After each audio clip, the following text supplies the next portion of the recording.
नमस्कार बच्चों, मैं राजिका अग्रवाल स्वागत करती हूँ आप सभी का आज की इस क्लास में।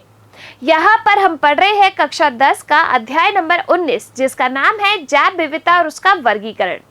इसकी पिछली कक्षा में मैंने आपसे बात की थी जैव विविधता क्या होती है, किसे कहा जाता है, जैव विविधता के स्तर क्या होते हैं, पारिस्थितिकी तंत्र किसे कहते हैं और आपके भौगोलिक क्षेत्रों के बारे में मैंने आपसे चर्चा की थी।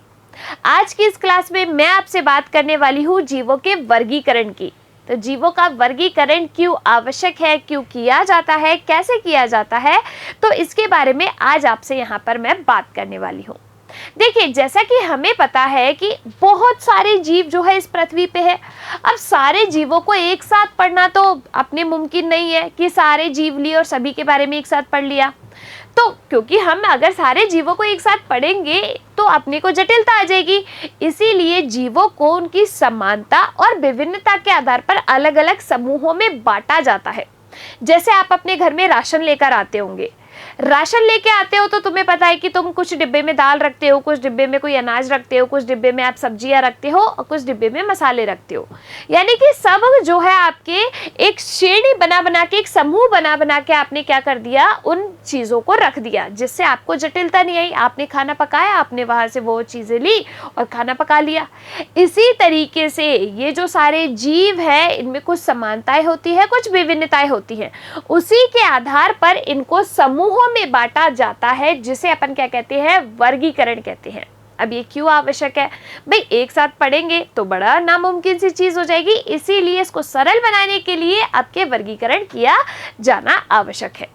जैसे तुम सोचो एक बार कि आप कौन है, आप आते हैं स्तनधारियों के अंदर। स्तनधारी कौन होते हैं, जो अपने बच्चों को दूध पिला सकते हैं। आप स्तनधारियों के अंदर आते हो। जैसे अगर हम दूसरे पशु ले, जैसे मान लीजिए मैंने ले लिया गाय या भैंस या बकरी, तो ये भी अपने बच्चों को दूध पिला सकते हैं, यानी कि ये भी स्तनधारी में आए। लेकिन हम इनको पूरा आगे तक क्या करते हैं, वर्गीकृत करते हैं। पूरा आगे तक क्या करते हैं, वर्गीकृत करते हैं। तो इनको एक श्रेणीबद्धता बढ़ती जाती है इनको वर्गीकृत करते टाइम। देखिए, वर्गीकरण की प्रक्रिया में श्रेणीबद्धता बढ़ती जाती है, जैसे कि जगत, फाइलम, क्लास, वर्ग, ऑर्डर, फैमिली, जीनस और स्पीशीज। श्रेणीबद्धता वाले समूह है ये आपके इसी जो क्रम है, इसी में ही, इसी श्रेणी में ही इनका क्या किया जाता है, वर्गीकरण किया जाता है। ठीक है, ये वे समूह होते हैं जिसमें ये प्राणी आते हैं और जो अन्य प्राणियों के साथ अपने विकास क्रम संबंध की अभिव्यक्ति करते हैं। जैसे कि आपने सुना होगा कि हम कौन है, मानव है। हमारा जन्म किससे हुआ है, कहते हैं ना कि बंदरों से हमारा जन्म हुआ है। वो हमारे क्या थे, पूर्वज थे। तो इस तरीके से हम पूरा क्या है, एक पूरा अध्ययन करते हैं कि हम किससे जो है वो पैदा होते हुए, विकसित होते हुए, और किन जीवों से हम समानताएं रखते हैं, किन जीवों से हम विभिन्नताएं रखते हैं, इसके बारे में अध्ययन किया जाता है इस वर्गीकरण के अंदर। यानी कि जीवों को अलग अलग वर्गीकृत किया जाता है। ठीक है, चलिए आगे देखिए। अतः यह वर्गीकरण जीवों के बीच विकास क्रम का संबंध दर्शाता है कि हमारा बंदरों से क्या रिश्ता रहा होगा, कोई और जो जीव है उनसे हमारा क्या रिश्ता रहा होगा, कि क्या हम उनसे विकसित हुए हैं, क्या हम उनसे विकसित नहीं हुए हैं। इसे अंग्रेजी में सिस्टमैटिक्स कहा जाता है। क्या कहा जाता है अंग्रेजी में, अपन इसको कहते हैं सिस्टमैटिक्स। वर्गीकरण या सिस्टमैटिक्स के विज्ञान को अंग्रेजी में अपन क्या कहते हैं, टैक्सोनॉमी कहा जाता है। तो विज्ञान की वह शाखा जिसके अंदर आपके ये जो वर्गीकरण है उसका अध्ययन किया जाता है, जिसे अपन क्या कहते हैं, टैक्सोनॉमी कहा जाता है।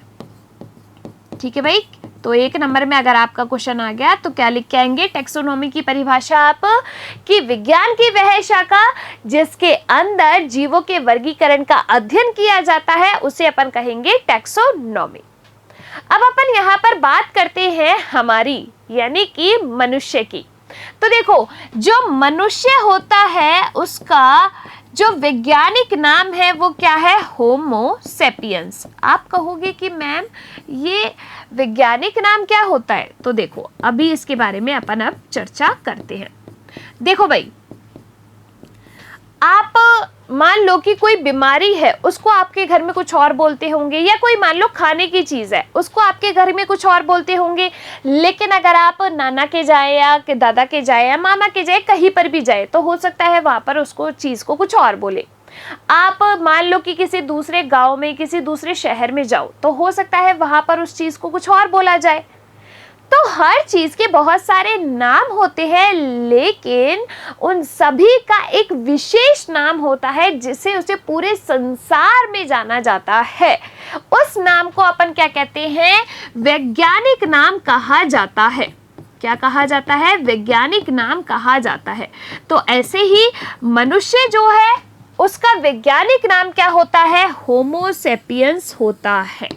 ठीक है भाई, आ गई बात समझ में। अब हमारा वर्गीकरण कैसे कैसे किया जाता है इसके बारे में अपन आगे चर्चा करेंगे। देखिए यहाँ पर समूह का नाम लिखा है और यहाँ पर अभिलाक्षिक विशेषताएं जिनके आधार पर मानव वर्गीकरण किया गया है।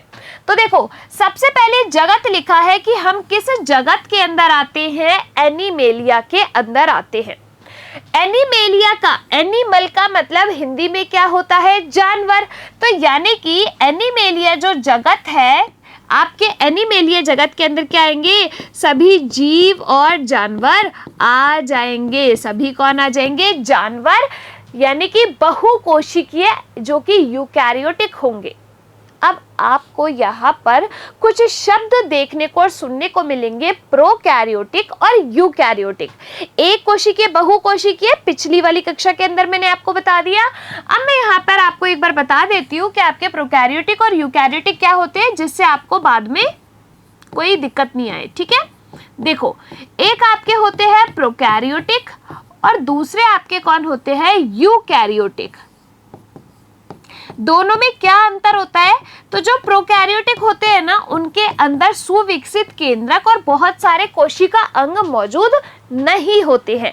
जबकि अगर हम बात करें यूकैरियोटिक की, तो उनके अंदर कोशिका के अंदर केंद्रक भी होगा। जैसे ये क्या है? एक कोशिका है, इस कोशिका के पास केंद्रक भी होगा और बहुत सारे कोशिका अंग भी मौजूद होंगे, उन्हें अपन कहेंगे यूकैरियोटिक। ठीक है, अब देखिए हम किसके अंदर आए? यूकैरियोटिक के अंदर, क्योंकि हमारे पास तो हमारी कोशिकाओं में केंद्रक है, क्योंकि केंद्रक के अंदर ही तो हमारा डीएनए होता है ना।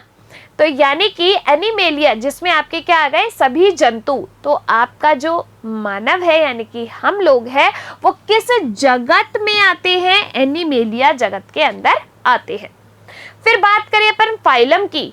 फाइलम कौन सा है अपना? कॉर्डेटा। क्या है? कॉर्डेटा। देखो, दो चीजें होती है, एक होते हैं कॉर्डेट्स प्राणी और दूसरे आपके होते हैं नॉन कॉर्डेट प्राणी। आपके कौन कौन है? एक होता है कॉर्डेटा और दूसरा आपका क्या होता है? Non Chordata. दोनों में क्या डिफरेंस होता है? देखो, कॉर्डेटा आपका जो फाइलम है, यानी कि इन जीवों में आपके क्या पाई जाएगी? पीछे नोटोकोड किसी न किसी अवस्था में, जब विकास होता है एक भ्रूण अवस्था से, एक पूरा जब बन जाता है जीव, तो विकास अवस्था में कहीं कभी ना कभी किसी न किसी अवस्था में नोटोकोड अगर प्रेजेंट होती है, तो वो आपके किस में आते हैं? कॉर्डेटा फाइलम के अंदर आते हैं। और जिनमें आपके ये नोटोकोड मौजूद नहीं होती, वो किसके अंदर आते हैं? नॉन कॉर्डेटा के अंदर आते हैं। तो देखिए, जिन पशुओं के अपने जीवन की किसी अवस्था में नोटोकोड होती है, तो यहाँ पर देखो ये कौन है? आपके सरीसृप है। जैसे ये कि आपके क्या है? फिश, यानी कि मछलियाँ हैं। ये आपके जैसे खरगोश है, ये आपके मेंढक है, जिसे अपन उभयचर कहते हैं, उभयचर के अंदर ये आएगा। मानव है। तो इन सब में क्या होती है? नोटोकोड प्रेजेंट होती है।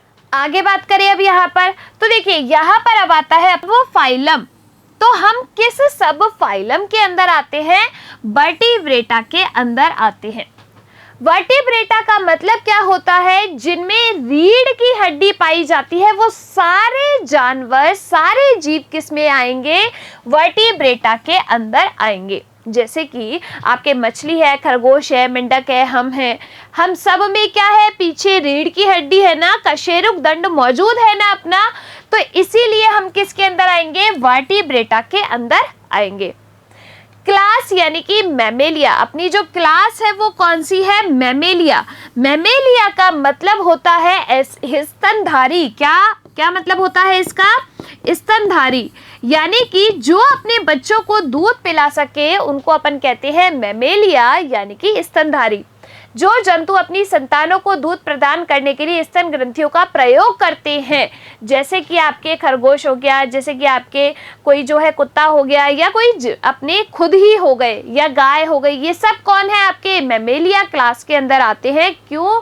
क्योंकि इन सभी में स्तन ग्रंथियां मौजूद होती हैं जो कि उनके बच्चों को दूध पिलाने के काम में आती है। ठीक है, आई बात समझ में? अब देखिए यहाँ पर ऑर्डर क्या है? प्राइमेट्स। प्राइमेट्स कौन होते हैं? जिनमें आपके हाथ पांव मौजूद होते हैं कि हमें किसी भी चीज को इस तरीके से पकड़ सकते हैं। देखो मैं आराम से इस चीजों को पकड़ पा रही हूँ, जो बंदर है वो भी इन चीजों को पकड़ सकते हैं आराम से। तो यानी कि कसकर पकड़ने वाले हाथ और पैर ये बंदरों और लंगूरों के साथ समूह बांटते हैं। जैसे कि हम कहते हैं कि हमारे पूर्वज कौन थे? कपी थे, बंदर थे, इनके भी ऐसे हाथ और पांव थे और इन्हीं से ही हमारा क्या हुआ है? विकास हुआ है। फैमिली कौन सी है अपनी? होमिनिड। फैमिली, होमिनिड का मतलब है आदि मानव से संबंधित विशेषताएं पाई जाती है। जो विशेषताएं आदि मानव में थी वही विशेषताएं हमारे अंदर है कुछ, क्योंकि हमारा विकास उन्हीं से हुआ है। तो इस तरीके से जो मानव है उसका इस तरीके से वर्गीकरण किया गया है कि किस फाइलम के अंदर उसको रखा गया है, किस जगत के अंदर उसको रखा गया है, किस क्लास के अंदर उसको रखा गया है। आई बात समझ में? चलिए अब देखिए आगे यहाँ पर वंश अपना क्या है? होमो, और जाति क्या है अपनी? सेपियंस। तो अपना पूरा नाम यहाँ पर क्या हो गया? होमो सेपियंस नाम हो गया। क्या? होमो सेपियंस नाम हो गया। अब देखिए होमो सेपियंस के नीचे मैंने इस तरीके से लाइन लगाई है। क्यों?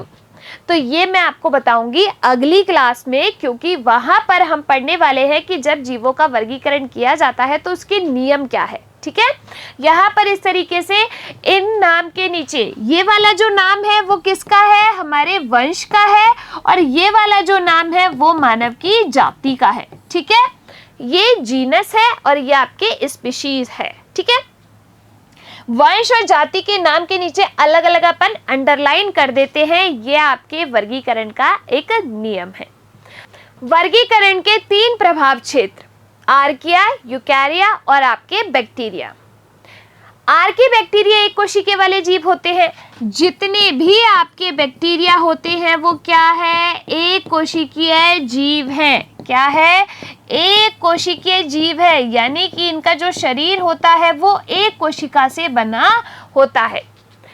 जिनमें थर्मोफिलिक रूप से ऊष्मा प्रिय बैक्टीरिया होते हैं। ऊष्मा प्रिय बैक्टीरिया का मतलब क्या है? कि जहां पर तापमान ज्यादा होगा, तापमान है तो ऊष्मा होगी, तो जहां पर तापमान ज्यादा होगा वहां पर ये आपके बैक्टीरिया पाए जाते हैं, जिनमें थर्मोफिलिक रूप से ऊष्मा प्रिय बैक्टीरिया होते हैं जो कि उच्च तापमान के क्षेत्रों में बसते हैं। जहां पर तापमान ज्यादा होगा तो ऊष्मा भी होगी, और ऊष्मा उनको अच्छी लगती है बैक्टीरिया को। तो यानी कि ऊष्मा प्रिय जो आपके बैक्टीरिया हैं वो उच्च तापमान वाले क्षेत्रों में बसते हैं। यू बैक्टीरिया की अपन बात करें तो बिना सुविकसित न्यूक्लियस के मात्र एक कोशिका वाले जीव हैं। यू बैक्टीरिया का मतलब है यहाँ पर कि बिना सुविकसित न्यूक्लियस, न्यूक्लियस का मतलब होता है केंद्रक। ये हमारी क्या होती है? एक कोशिका। इसका ये क्या है? बीच में न्यूक्लियस केंद्रक मौजूद होता है।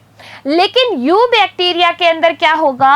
आपके ये जो सुविकसित केंद्रक है वो प्रेजेंट नहीं होगा। इसके बिना ही ये जो यू बैक्टीरिया है वो उपस्थित होते हैं। बात करें यूकैरिया की तो सभी अन्य जीव जिनकी कोशिकाओं में सुविकसित केंद्रक पाया जाता है वो किसके अंदर आते हैं? यूकैरिया के अंदर। यानी कि ये कोशिका है, इसमें सुविकसित पूरा केंद्रक है, तो ये कौन आ गए? आपके यूकैरिया हो गए। आई कैन यही बात समझ में? चलिए अब देखिए यहाँ पर पहले केवल 2 जगत थे। कौन कौन से? पहले जब अपने वर्गीकरण किया गया तो केवल 2 जगत बनाए गए। कौन कौन से? एक जगत बनाया गया पादप जगत, और दूसरा जगत बनाया गया जंतु जगत। कि भाई जितने भी पेड़ पौधे हैं उन सबको डाल दो इस पादप जगत के अंदर, और जितने भी जानवर है सबको डाल दो इस जंतु के अंदर। लेकिन क्या ये संभव है क्या कि पादप और जंतु को अलग अलग कर दो और बस अपन सबके अध्ययन कर सकते हैं? नहीं। अब जंतुओं में भी तो अलग अलग जो है इनका क्या होता है, अलग अलग श्रेणी होती है। अलग अलग क्या होती है, श्रेणी होती है। कोई भाई किसी श्रेणी में आता है, कोई किस श्रेणी में आता है। तो इसके लिए सन 1969 में व्हीटेकर ने 5 जगत वाला वर्गीकरण प्रदान किया। तो अब अपन बात करते हैं कि आपके जो व्हीटेकर थे उन्होंने कौन से 5 जगत दिए। तो देखो, पहला जो था वो है मोनेरा, दूसरा आपका आता है प्रोटिस्टा, तीसरा आता है फंगस या फिर अपन इसको फंजाई भी बोलते हैं या फिर अपन इसको कवक भी बोलते हैं। चौथा जो जगत आता है वो आपका कौन सा है, प्लांटी, और पांचवा जो जगत आता है वो कौन सा है, एनिमेलिया। देखो, इस प्लांटी के अंदर अपने सारे प्लांट्स आते हैं यानी कि पेड़ पौधे। एनिमेलिया यानी कि एनिमल यानी कि जानवर आएंगे किसके अंदर, एनिमेलिया के अंदर। तो इन 5 जगत वाली जो प्रणाली है वो किसने दी, आपके व्हीटेकर साहब ने दी। ठीक है, चलिए देखिए यहाँ पर मोनेरा, प्रोटिस्टा, फंजाई, प्लांटी और एनिमेलिया, इस तरीके से व्हीटेकर साहब ने ये जो 5 जगत है उनमें उन सब जीवों को वर्गीकृत किया। अब एक एक के बारे में यहाँ पर अपन बात करते हैं। सबसे पहले बात लेते हैं, पहला जगत आपका कौन सा है, मोनेरा जगत। इसके अंदर आपके जो बैक्टीरिया है वो आते हैं, जितने जीवाणु है वो इस मोनेरा के अंदर आते हैं। एक कोशिका वाले कोई सुस्पष्ट केंद्रक नहीं होता। अब मैंने आपको अभी थोड़ी देर पहले बताया प्रोकैरियोटिक और यूकैरियोटिक का मतलब। प्रोकैरियोटिक क्या होता है, जिनमें सुविकसित केंद्रक नहीं पाया जाता वो प्रोकैरियोटिक, जिनके अंदर सुविकसित केंद्रक और कोशिका अंग मौजूद होते हैं वो यूकैरियोटिक। तो मोनेरा के अंदर आपके कौन आते हैं, बैक्टीरिया, यानी कि एक कोशिकीय वाले जीव जिनमें आपके केंद्रक नहीं होगा। दूसरे अपन बात करते हैं, दूसरा जो जगत आता है वो अपना होता है प्रोटिस्टा। क्या है, प्रोटिस्टा। तो देखो, प्रोटिकिस्टा या प्रोटिस्टा अपन इसको बोलते हैं एक कोशिकीय वाले और सुनिर्मित, यानी कि शरीर तो इनका क्या होगा, एक कोशिका से बना हुआ होगा, लेकिन इनके अंदर क्या होगा, एक ये क्या होते हैं, सुनिर्मित होते हैं, ये विकसित होते हैं, यूकैरियोटिक होते हैं, यानी कि इनके अंदर क्या होगा, केंद्रक होगा। आई बात समझ में। फिर देखिए, थर्ड जो आपका आता है वो होता है कवक, यानी कि फंजाई, फंगस। क्या कहेंगे अपन इसको, फंजाई या फंगस या कवक कहते हैं। आपने कभी मशरूम देखा है, गांव में ना उसको वो भी बोलते हैं, सांप की टोपी, सांप की टोपी, सांप की छतरी कुछ कहते हैं। मशरूम देखा होगा आपने, अगर आप कार्टून देखते हैं तो उसमें भी खूब दिखाते हैं, और मशरूम उगते भी है ना। वो जो मशरूम है वो आपके क्या है, कवक ही है, फंगस ही है। अब ये कवक के अंदर अपन किसको रखते हैं, यूकैरियोटिक, यानी कि सुविकसित केंद्रक होगा। बहुकोशिकीय मृतपोषी जीव। मृतपोषी क्या होते हैं, तो आपको मैंने पिछली कक्षा में बताया था। मृतपोषी का मतलब है जो आपके सड़े गले पदार्थों पे उगते हैं। जैसे आपने देखा होगा कि रोटी है, उसको आप थोड़े दिन रख दो, उस पे फंगस लग जाती है, फफूंद लग जाती है। तो आपके यूकैरियोटिक बहुकोशिकीय मृतपोषी जीवों को रखा जाता है फंगस के अंदर। चौथा जो अपने जगत आता है वो कौन सा है, प्लांटी। प्लांट का मतलब क्या होता है, पेड़ पौधे। ठीक है, तो इसके अंदर आपके क्या आ जाते हैं, पादप। यूकैरियोट बहुकोशिकीय स्वपोषी। स्वपोषी का मतलब होता है जो अपना भोजन खुद बनाते हैं, यानी कि ये क्या करते हैं, प्रकाश संश्लेषण की प्रक्रिया करते हैं। जैसे कि पिछली कक्षा में मैंने आपको बताया था कि हम क्या है, स्वपोषी थोड़ी है, हम अपना भोजन खुद थोड़ी बनाते हैं, हम तो पेड़ पौधों से या फिर किसी और जीव से अपना भोजन प्राप्त करते हैं। स्वपोषी वो होते हैं पेड़ पौधे और कुछ नील हरित शैवाल जो प्रकाश संश्लेषण की प्रक्रिया के द्वारा अपना भोजन निर्मित करते हैं। ठीक है, पांचवा जो अपना जगत आता है वो कौन सा है, अपना एनिमेलिया। अब एनिमेलिया के अंदर जितने भी जानवर है सारे आ जाते हैं। ठीक है, यूकैरियोट बहुकोशिकीय विषमपोषी जीव। ठीक है, विषमपोषी जीव यानी कि आपके परपोषी जीव इसमें आएंगे, जो किसी और से अपना भोजन जो है वो प्राप्त करते हैं। तो इस तरीके से ये जो 5 जगत प्रणाली है वो किसके द्वारा दी गई, आर एच व्हीटेकर के द्वारा दी गई। देखिए यहाँ पर ये जगत प्रोटिस्टा जैसे बैक्टीरिया, कवक और प्लांटिया, फाइला जैसे एनिमेलिया आगे भी विभाजित होते हैं। ऐसा नहीं है कि ये यहीं पर विभाजित होकर रह गए, क्योंकि मैंने आपको बताया है कि इनका वर्गीकरण होता है जिससे हमें इनके विकास का पता चलता है। पूरा श्रेणीबद्ध अपन इसका क्या करते हैं, आप श्रेणीबद्ध इसका वर्गीकरण करते हैं तो इनके विकास का पता चलता है, तो इसीलिए ये आगे भी विभाजित होते हैं। प्रत्येक फाइलम में कई क्लास वर्ग सम्मिलित होती है। ये वर्ग ऑर्डर में विभाजित है, ऑर्डरों में फैमिली सम्मिलित होती है, यानी कि जो अपना क्रम था उसी क्रम में ये आगे क्या होते चलते हैं, विभाजित होते चलते हैं।